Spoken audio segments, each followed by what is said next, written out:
One India Kannada YouTube ಚಾನಲ್ಗೆ ಸ್ವಾಗತ. ನಾನು ಸಂದೀಪ್. ಹಾಸನ ಮತ್ತು ಬೆಂಗಳೂರು ನಡುವಿನ ರೈಲು ಸಂಚಾರಕ್ಕೆ ಕೇಂದ್ರ ಸಚಿವ ಸುರೇಶ್ ಪ್ರಭು ಅವರು ಭಾನುವಾರ ಬೆಳಗ್ಗೆ ಚಾಲನೆಯನ್ನ ನೀಡಿದ್ರು. ಈ ಮೂಲಕ ಈ ಭಾಗದ ಪ್ರಯಾಣಿಕರಿಗೆ ಸರಿಸುಮಾರು 2 ದಶಕಗಳ ಒಂದು ಕನಸು ನನಸಾಗಿದೆ. ಈ ಒಂದು ರೈಲು ಹಾಸನ ತಲುಪಿದಾಗ ಅಲ್ಲಿನ ಜನ ಯಾವ ರೀತಿ ಒಂದು ಸಂಭ್ರಮದಲ್ಲಿ ವಿಜಲನ್ನ ಹೊಡೆದ್ರು, ಯಾವ ರೀತಿ ಸಂಭ್ರಮಿಸಿದ್ರು, ಈ ವಿಡಿಯೋ ನೋಡ್ಕೊಂಡ್ ಬನ್ನಿ.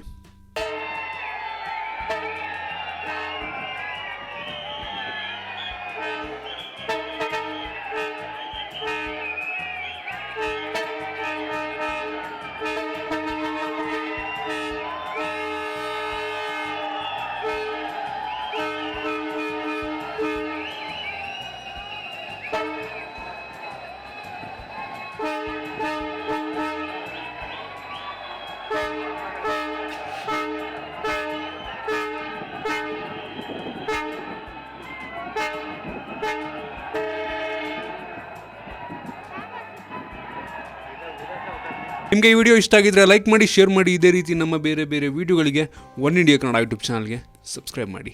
ಧನ್ಯವಾದ.